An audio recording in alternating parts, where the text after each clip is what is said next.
I have to.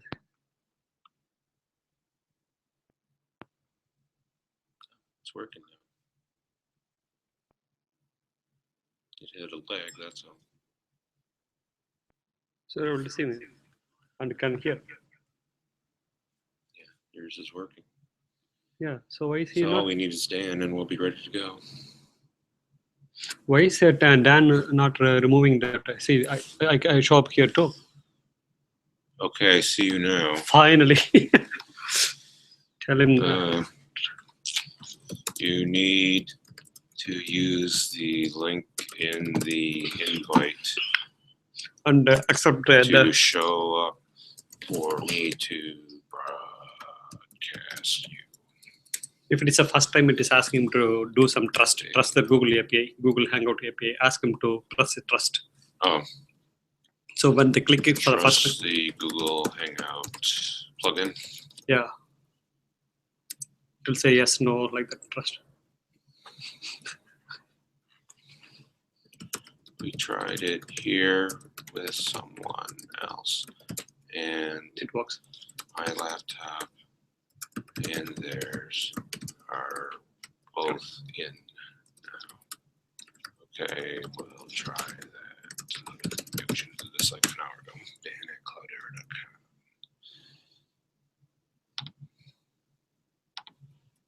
Dan at Cloudera.com. Oh, you said Cloudera employee? Yeah.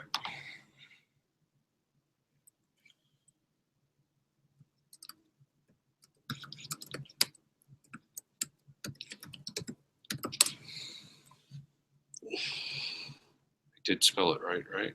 Yep.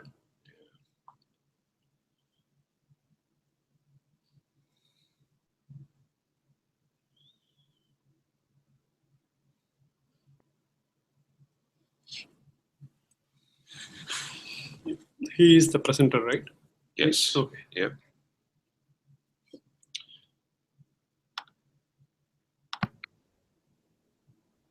Hello, everyone. We're having a little bit of technical difficulty getting the speaker hooked up, but should be a couple more minutes and we'll be ready to start. So everyone who's viewing this, please hang on and we'll be with you shortly. Thank you. That was nice.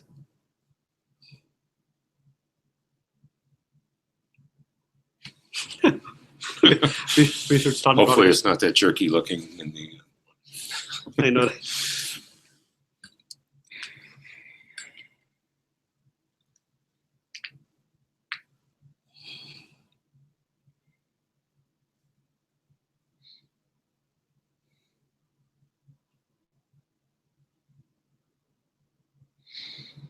Still nothing. What? What are we supposed to do? Beats me. Well, I tried to send him one last, I invite to both his email IDs and ask him to. I'm going to send one to myself to see what happens. But how will you, from which computer will connect?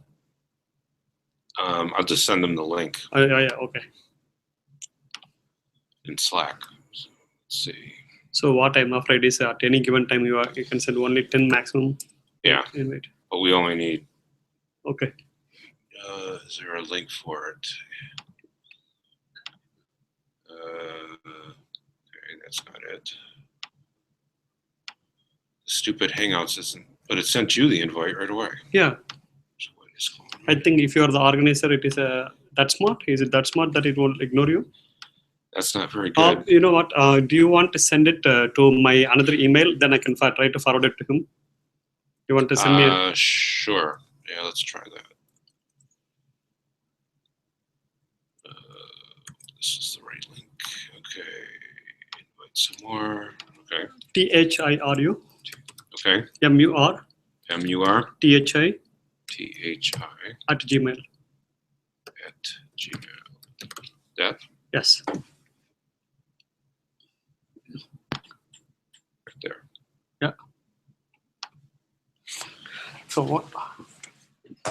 If I get that, I will forward it to Dan and maybe he can use it. Can we resend invitation like this? I don't know. I don't know if you could forward it to my email.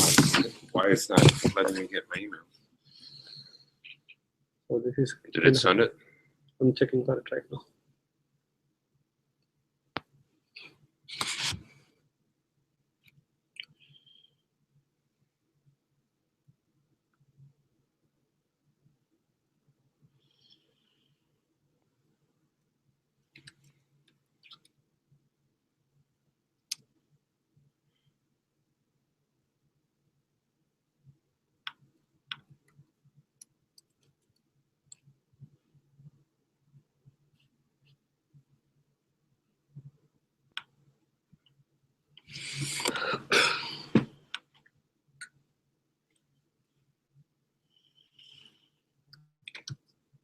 The email ID showed up with the two names. One is my name, another one is I don't know who was that.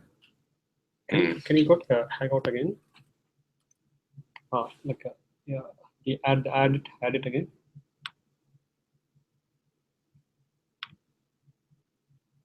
Try the same email ID, THIRUMURTHI. Yeah, select the first one. I don't know why it would care. But, let's see. I wonder if Dan's needs the same one. Let's see. Hello. Amma and Renu are on the way, Mani. It is slow and they are driving really slow. They are coming towards home.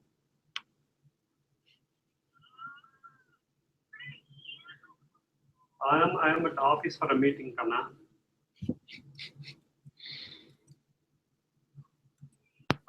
Amma and Renu are already on their way. Okay.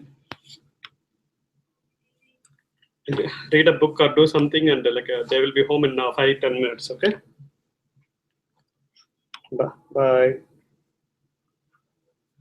See, I got an invite here too.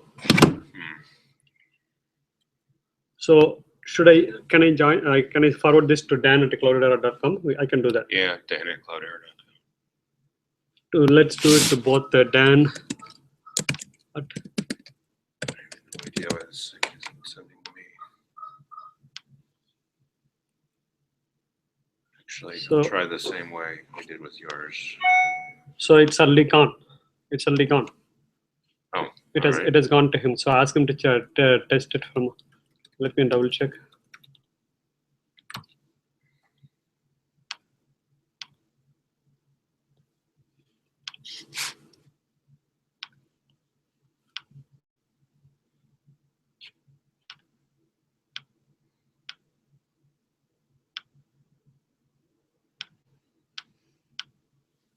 I have no idea why it's filtering on my stuff.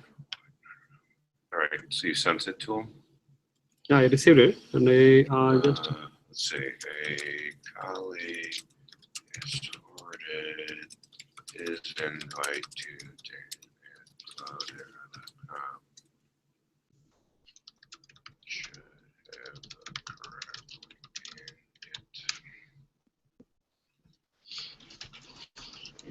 Do we filter?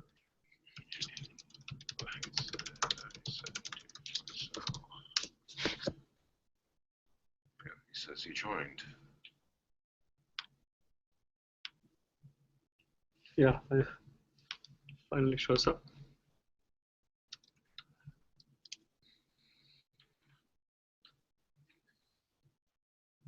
Two viewers.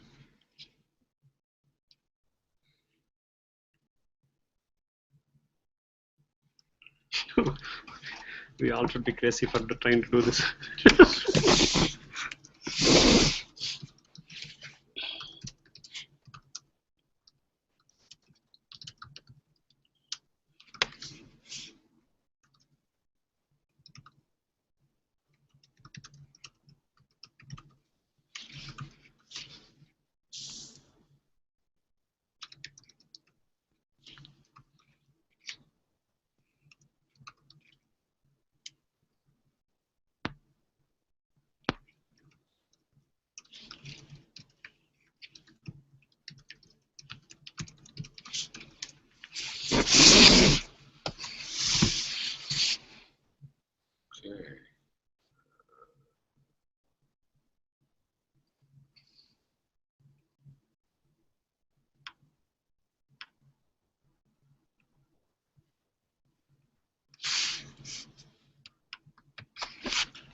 All right.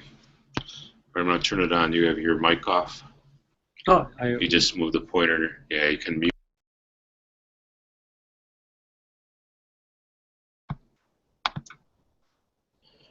All right, everybody.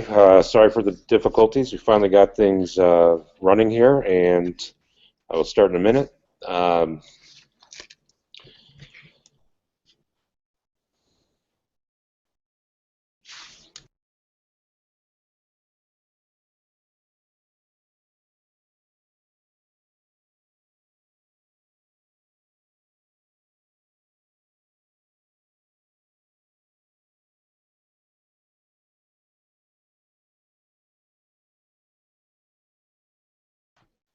Okay, I'd like to introduce our speaker for tonight. Mr. Dan Burkert is a software engineer at Cloudera and has been actively developing the new Kudu database for quite some time.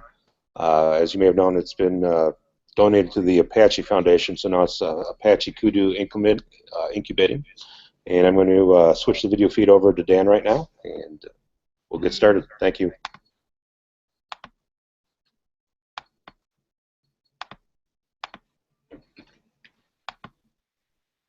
All right. Can you hear me?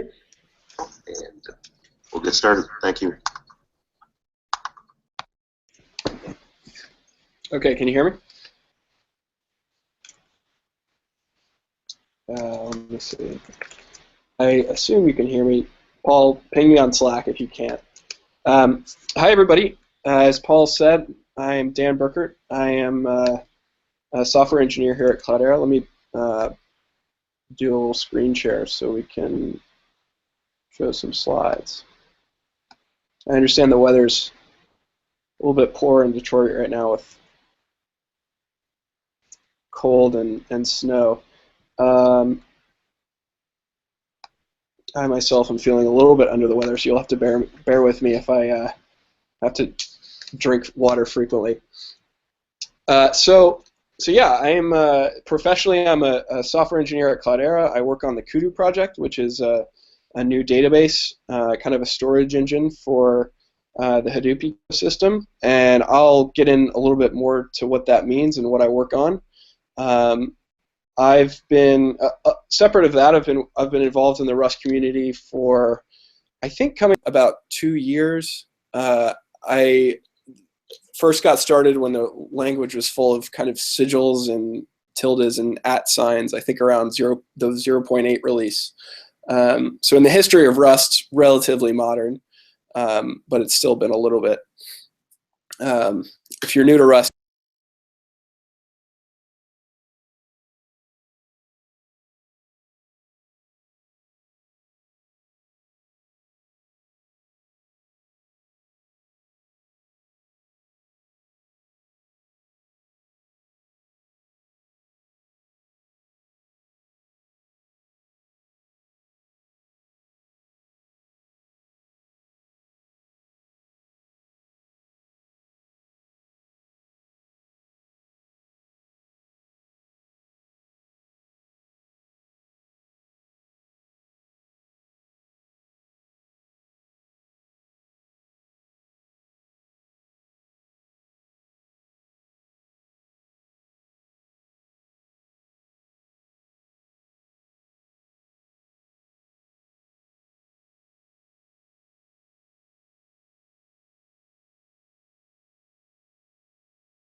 Absolutely.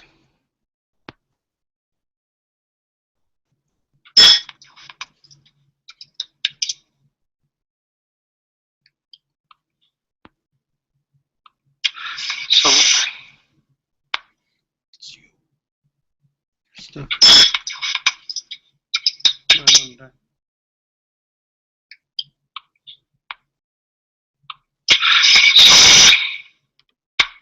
it's you. You're stuck. And,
Seems we've lost Dan's audio. We're trying to get it reconnected. Please stand by.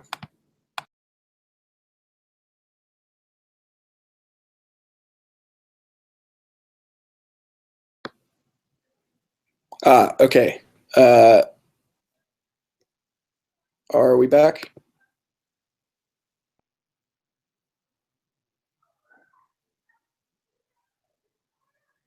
Paul,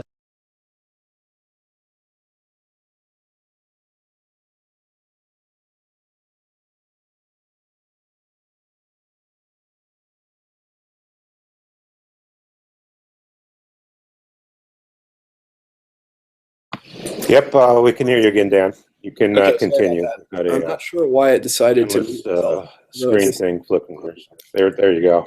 I'm All sorry right. about that. It decided to mute itself, and I'm not sure why. Now So your audio's gone for some. we can hear you again, Dan. Now it's back. All right. okay. Would you mind telling me where I was when it went out? Sorry. All right. Sorry, you probably have to start over. I don't think we heard much of anything. Oh, really? Much of anything? Okay. Sorry about that. I will try and keep a closer eye on Slack in case that happens again, because I'm to be honest not sure how it happens. So, okay, all the way back to the start. Oop. Okay. Yeah. I don't think I saw a couple slides, but I didn't hear any audio on this end. So I Okay. don't hear anyone. I got you. I'm going to remove myself from the broadcast. It'll be just you.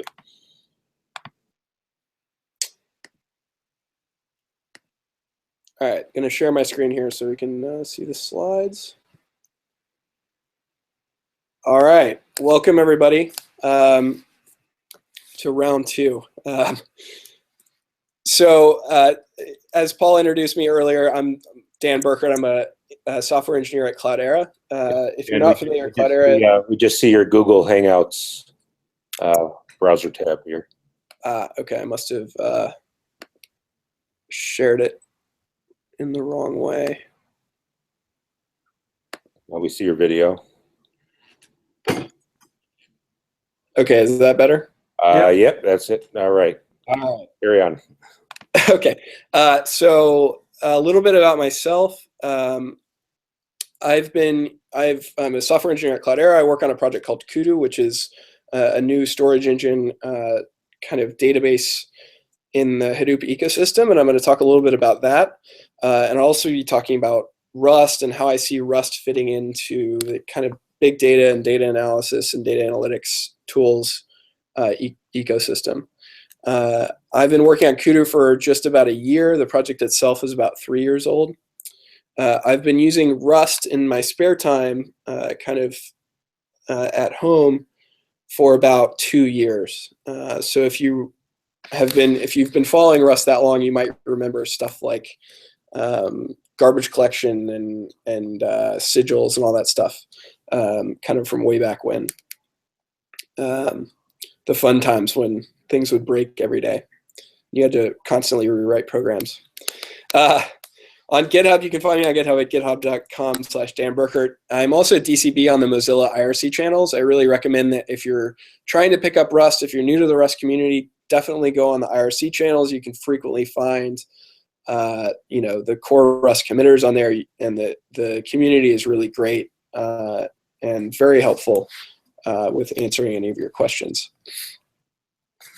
So today I'm going to be talking about what Kudu is, give you a little bit of background on that, and that will tie into why I find Rust interesting, and particularly why I find Rust interesting from kind of coming from a background of databases and data analytics and kind of data problems. I think we all find Rust interesting. This is, after all, a Rust meetup, but I want to answer this question: why is Rust interesting from that point of view of data and data analytics? So with that, I'll be talking about how can Rust improve as a language for these types of problems, what's already out there in the Rust ecosystem around data analysis, and also wrapping up with a demo of kind of bridging the gap between Kudu as a system and Rust. And this will be just kind of give you a flavor of how it could look moving forward and how Rust could fit into this ecosystem. First, I want to back up and give you a little bit of overview of what Kudu is. So looking back I'll kind of go back to the beginning here and give you a really high level kind of bird's eye view of the data analysis ecosystem that is probably the most popular, certainly most popular open source, and that's Hadoop. And Hadoop is kind of a combination of two big, huge open source projects. One of them is HDFS, the Hadoop Distributed File System, and that kind of gives you a file system abstraction at a huge scale, at a big distributed scale. So you can store terabytes of data, read it back out as files write files, etc. Getting pings. I'm going to check that. Okay, I think we're good.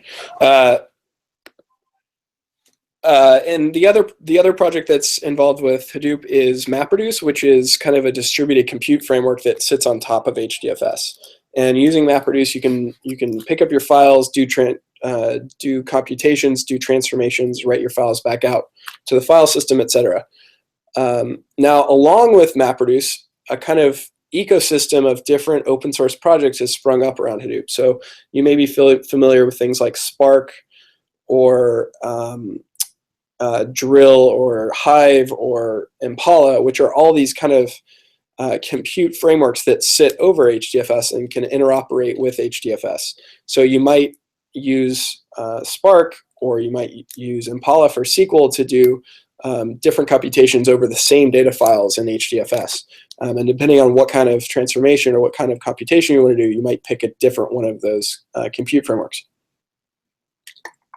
Now, another project in the Hadoop ecosystem is HBase, and HBase gives you transactional style key value access, just like something, it's very similar to other distributed databases such as Cassandra or the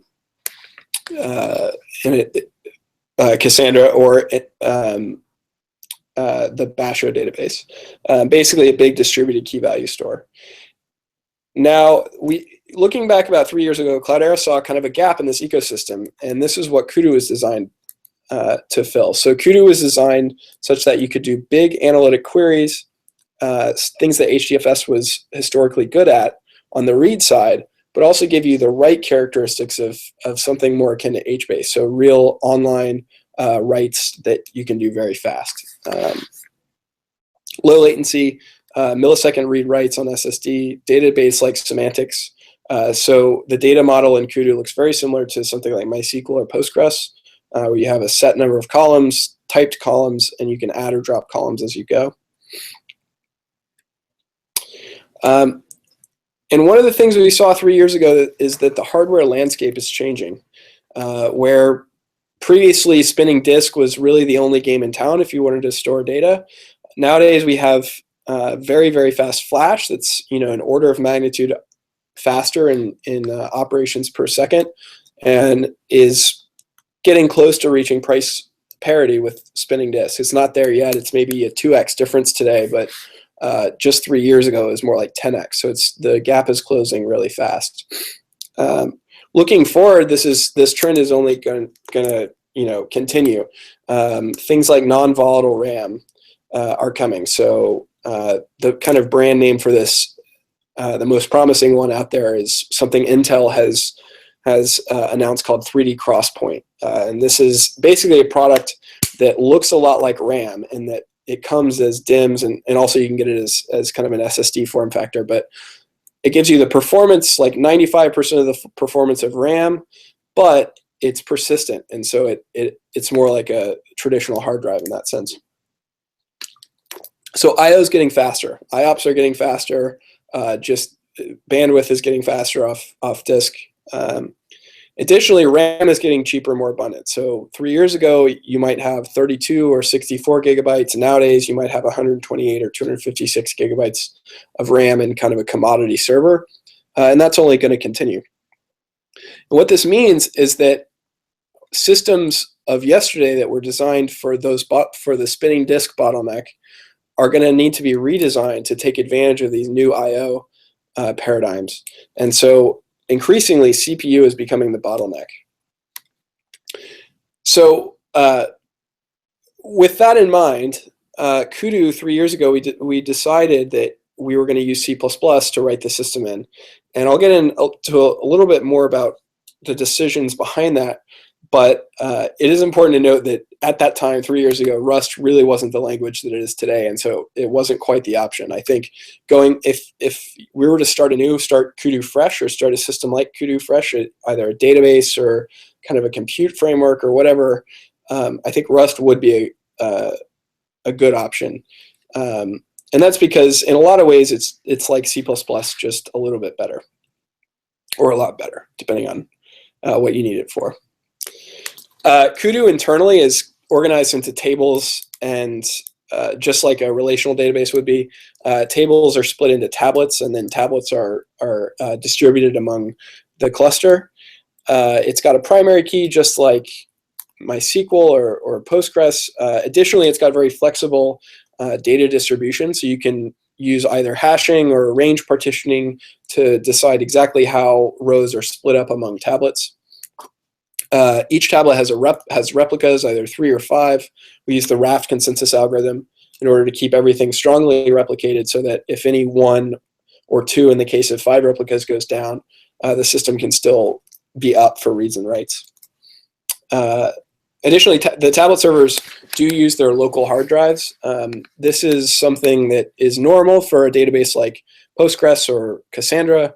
In the Hadoop ecosystem, it's traditionally been the case that databases just write into HDFS and let HDFS do replication and the storage. But Kudu kind of bucks that trend and does storage itself.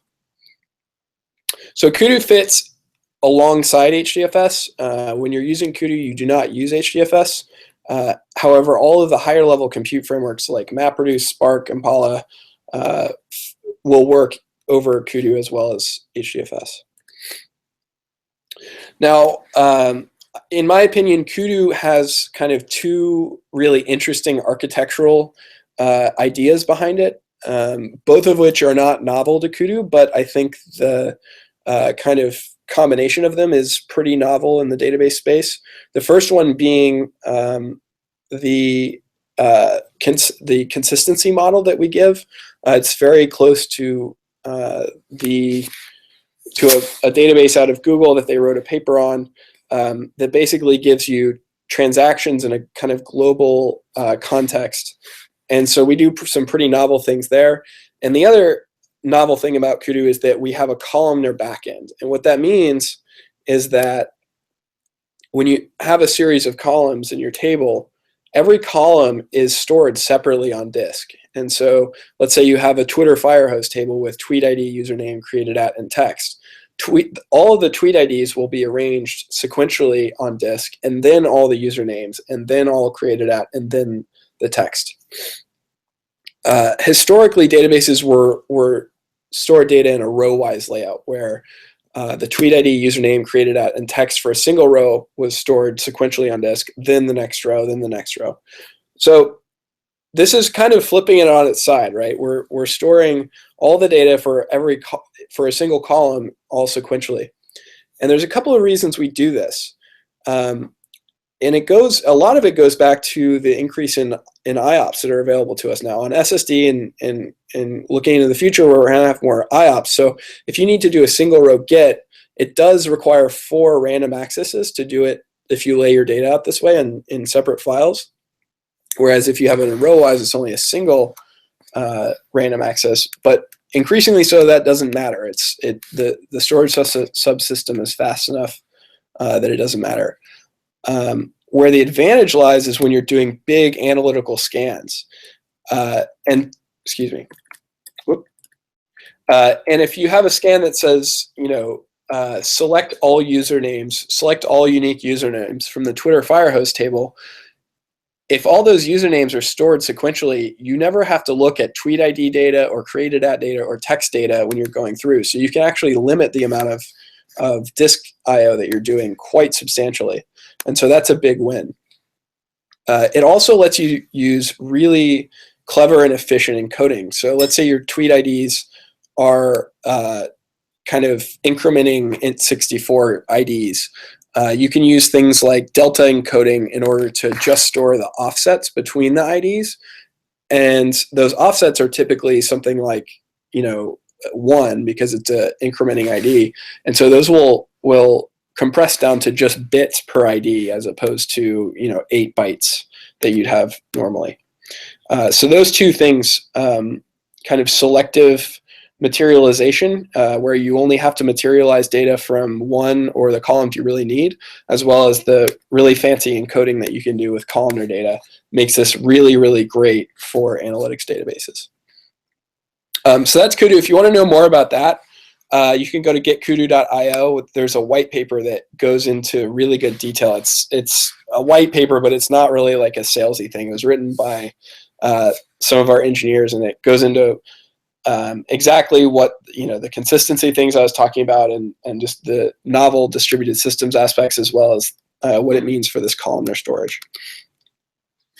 So bouncing back to Rust. So talking about Rust, if you're not familiar with Rust, I'm sure all of you are, since we're at the Rust meetup, but I'll say it anyways. Rust is the modern systems language, right? And the key features of Rust that I see coming from a database background are that it has no garbage collector, it has high-level zero overhead abstractions, and it has an excellent package manager and build tool. And if you look at what the Rust community has picked out as kind of the top 3 features, there's some overlap here, but it's not exactly how Rust builds itself more generally. But these are the 3 features that I think are key for Rust and what makes it really stand out as a language for building a database or building a data system. No garbage collector is, of course, kind of one of the headlining features of Rust. That's what everybody talks about when talking about Rust. Excuse me. But people also talk about data race freedom and memory safety. Those things, in my opinion, are not as critical when you're writing a database, but having high-level zero-cost overheads, zero-cost abstractions, and having a really good package manager, which allows you to do code reuse really well, are really key and really speed development along. These are some of the things, these are, the reasons why Java has been historically picked as a really good language for writing databases in, is that it's relatively fast, but it has these high-level abstractions, and it has a nice package manager to allow code reuse. So comparing against C++, C++ doesn't have a garbage collector, so in that case, it's kind of equal. But these 2 bullet points on these 2 other bullet points, Rust is just far and away better than C++. So as I said, fast deterministic performance. If you write a database in Java, and certainly there have been very, very, very successful databases written in Java, you inevitably come up to a point where you're pushing so much data through the system that the garbage collector becomes an issue. And at that point, you kind of have to start re-architecting the system and moving data off of the managed JVM heap and into what they call off-heap buffers. And at this point, essentially what you're doing is manual memory management, but within the confines of the Java language. And Java really wasn't meant for this and doesn't give you a lot of tooling to work through it. And it works. Databases do it, and it certainly does reduce the overhead associated with the garbage collector. But I think it's not a bad premise to, when you start out, to say, I know I'm going to be pushing gigabytes of data a second through the system. I know the garbage collector is going to be an issue. Why not start from the basis of no garbage collector to begin with? I think Rust makes that tenable. It makes it easy to do that and safe. Rust is cross-platform with an asterisk. It's cross-platform is somewhat nebulous. Where I would term C++ not really cross-platform at all, because C++ doesn't provide abstractions over file systems or network or anything like that, or threads, or at least hasn't historically. C++ 2014 and 2017 may improve the situation, but it's kind of late in the game. And then on the other end of the spectrum, you have Java, where you can literally compile something and run it on any platform, which is great. Rust is somewhere in the middle, and I think it's closer to Java in that it's got a fully featured standard library with networking and file systems and all that stuff that make it easy to write cross-platform code. But if you look, my next bullet point is Rust is low level, right? So it gives you access to SIMD.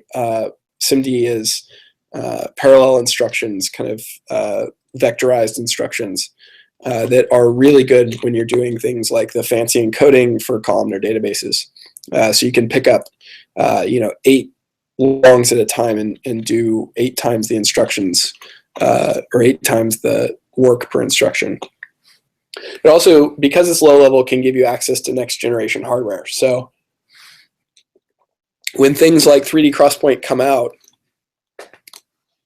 that hardware is not going to be available to Java, because it's gonna be the case that you have to write these higher level abstractions that utilize the JVM in order to get access to that hardware, and it's just not going to happen as fast.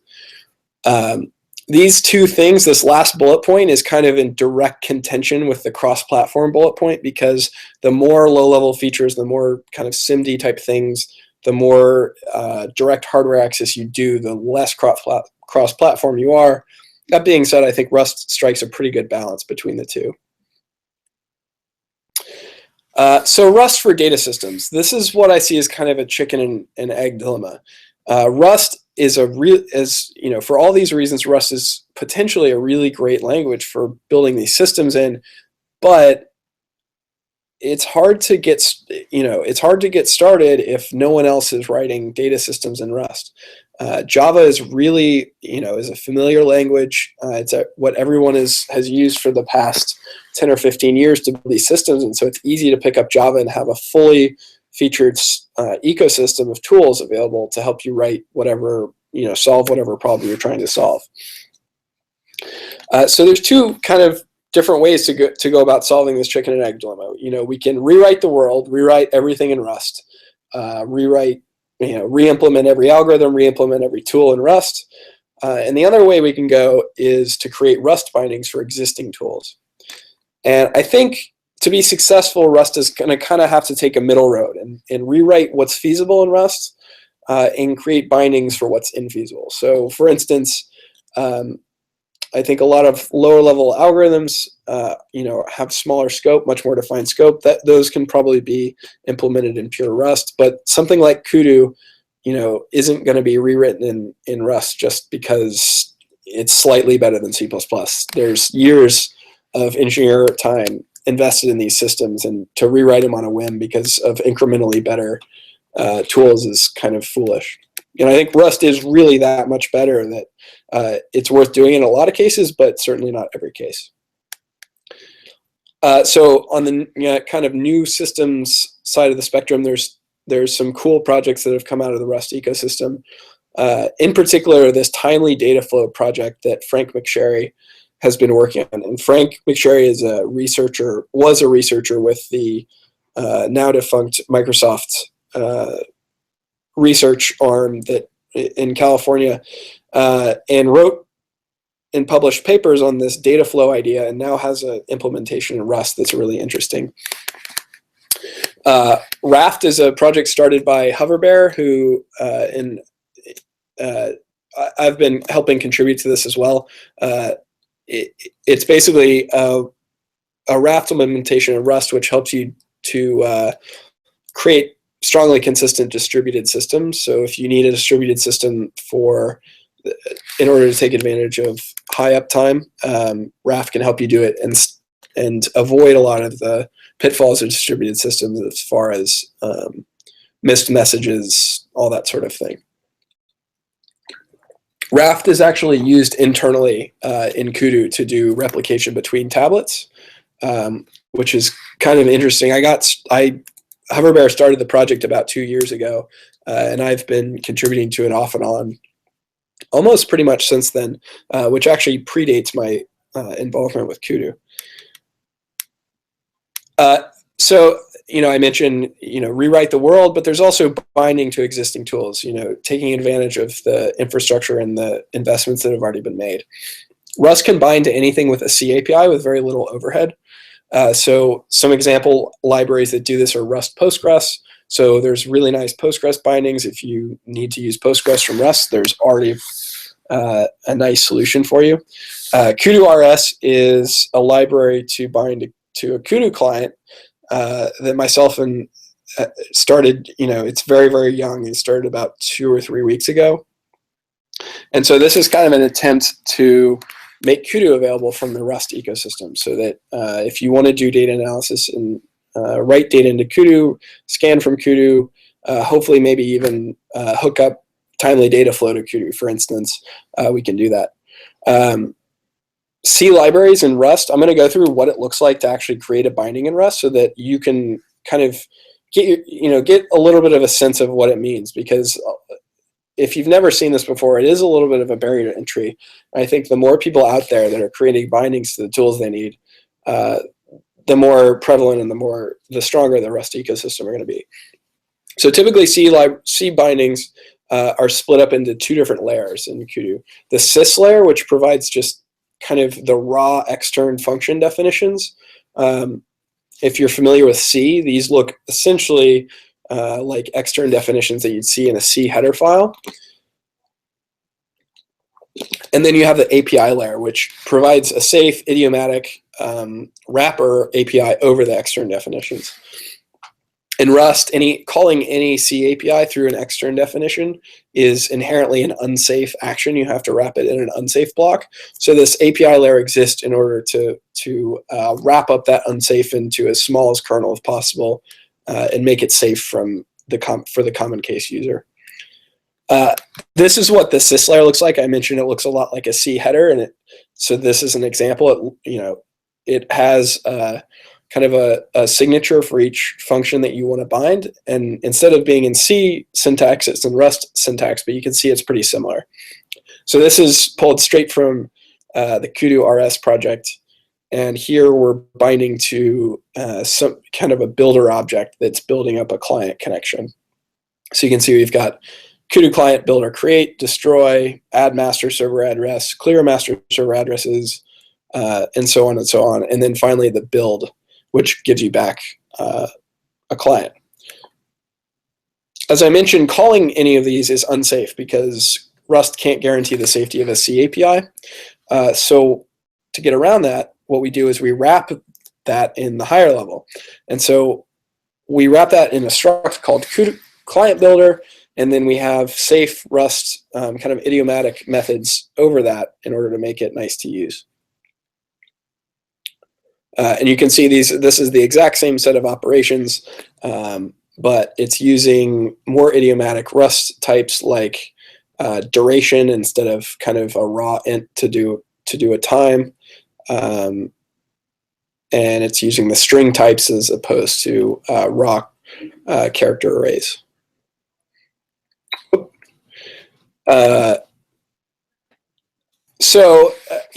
I gave all my reasons that I'm interested in Rust, and I think Rust is going to be a really excellent language in the future for data systems.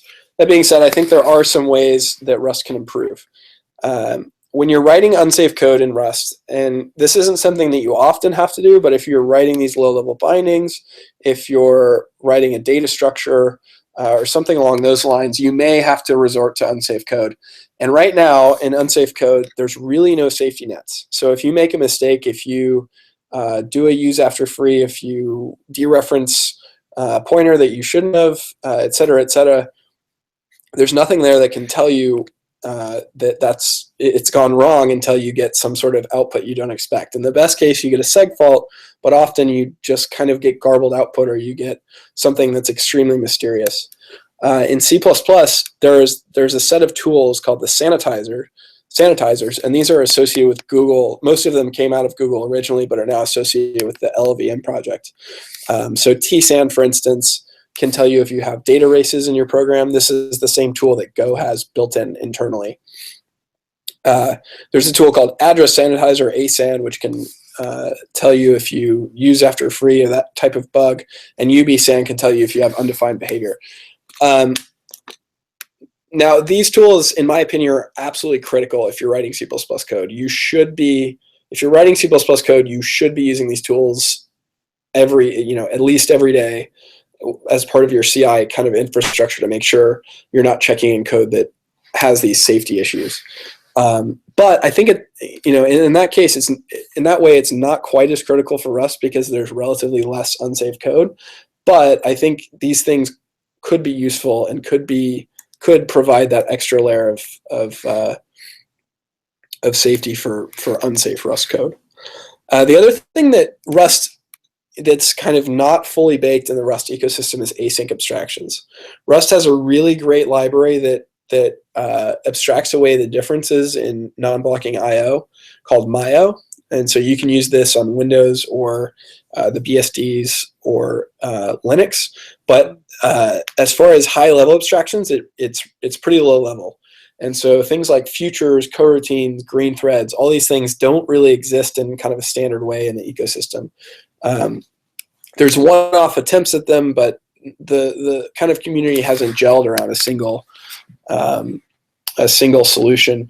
And unfortunately, async abstractions are one of those things that are so invasive typically that you really want to have everyone kind of settle on one solution, and that hasn't happened yet. I think this is just a matter of time. Same with the sanitizers. I think eventually the Rust project has expressed interest in it. It's just a matter of time and getting the work done for both of these. Cool, so demo time. So as I mentioned, we've been working on these Kudu RS library for just a few weeks. One of the main reasons I want the Kudu RS library is so that I can build a shell to access Kudu in kind of like a MySQL shell or PSQL style shell to access Kudu, so that you can see what tables are there, read, write data, create tables, that sort of thing. So what I'm going to show you is kind of the first stab at that. And I think Rust has been a really excellent language in order to write this, because Rust, one other thing I didn't mention is the pros of Rust is that it has explicit error handling. It doesn't have exceptions. And that turns out to be really, really nice when you're building these complex systems. You can be very sure that you're handling error cases correctly and that you're handling them wherever they may occur. So there's some rough edges here. As I mentioned, we're only a few weeks in. You have to kind of set library paths and set some environment variables so that Kudu RS knows where to find the Kudu client libraries. However, if we cargo run, and this goes back to the excellent package manager cargo, it's kind of a one-off, one command in order to run this application, and we're presented with a shell. So we can do things like show tables. Whoop. And boom, we have 3 tables in the system, YCSB table, TPCH, and Twitter. We can do things like describe table YCSB and get back kind of a short description of the table. And even though not a ton of effort has been put into this shell, because I've been able to take advantage of things like existing libraries, we can have really nice things like colorized error messages. And if you've seen the Rust C output, you might recognize this. I kind of modeled it after that. But we have colorized output, and we have tab completion, and we have a nice line reader. And so all these things are kind of provided by third-party crates. And so if I was to build this thing in C++, it would have taken me a lot longer, because really none of those things are all that available. And so that's one of the things I think cargo is not to be discounted as one of the core features of Rust that I really like it. Yeah, so that's all I've got. One thing I would stress is that if you want to get involved with this, definitely let me know. You can find me on my GitHub or on IRC or whatever. But more than that, I really would encourage everyone to dive in and start seeing what tools they use day to day, and seeing how they can use them from Rust, and building out that kind of network of tools is going to really help the Rust ecosystem in the long run. So I will switch back here to myself, and we'll see if we can take some questions. Well, thank you very much, Dan. I think one question people would have would be, what would they have to do to get set up and contribute to the Kudu RS and the Kudu SQL projects? Now, I know you graciously helped me build the custom fork of Kudu that has the C API out of your GitHub, and work through some items. So I'm sure people would have the same questions. How can they contribute and add and help, I guess, fill out the Kudu SQL shell? Yeah, absolutely. So there's a couple of kind of moving parts in the system right now. Kudu itself is written in C++, so we have 2 clients, one in C++, one in Java. We do not have a client that's written in C. And Rust, as I mentioned, can bind to C bindings, but it cannot bind to C++ bindings. So one of the things we've done is create kind of mocked out a C API for Rust, or excuse me, for Kudu.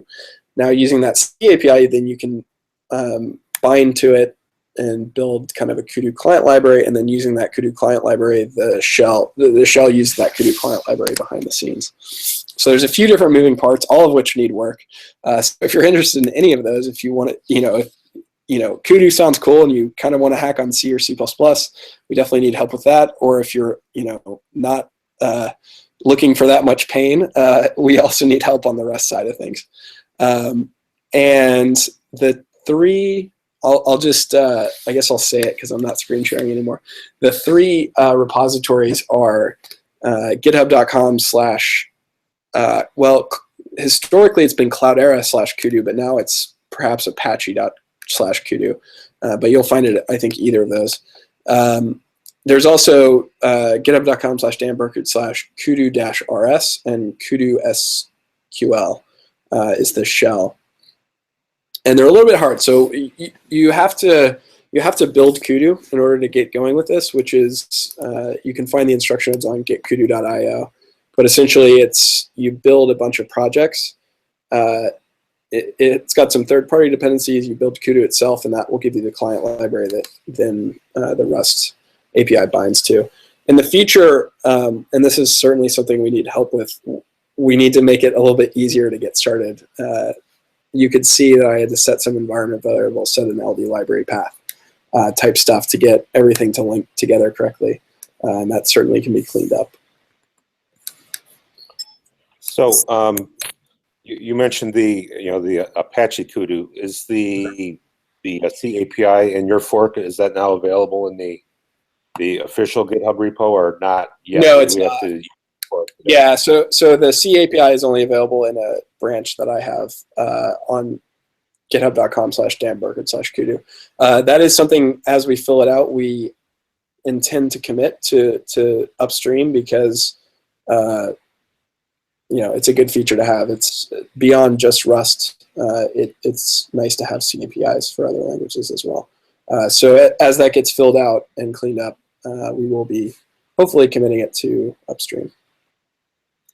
Okay, so for now, if anyone wants to try it, they need to use your Dan Burkert fork of Kudu, and then make sure they do git checkout of the C-API branch, and then also when they, if you follow the standard Kudu build, do the switch the instructions for build/release to build/debug is how I got it too. Yeah, that's successful.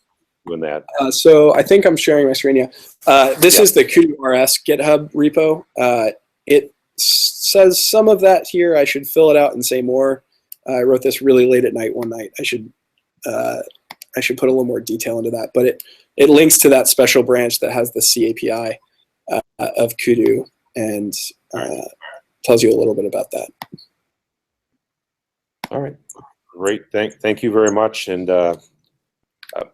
we really appreciate the talk, and that's all the questions I had on this side. Cool. Yeah, enjoyed it. Thanks for having me. Thank you very much, Dan, and be talking to you.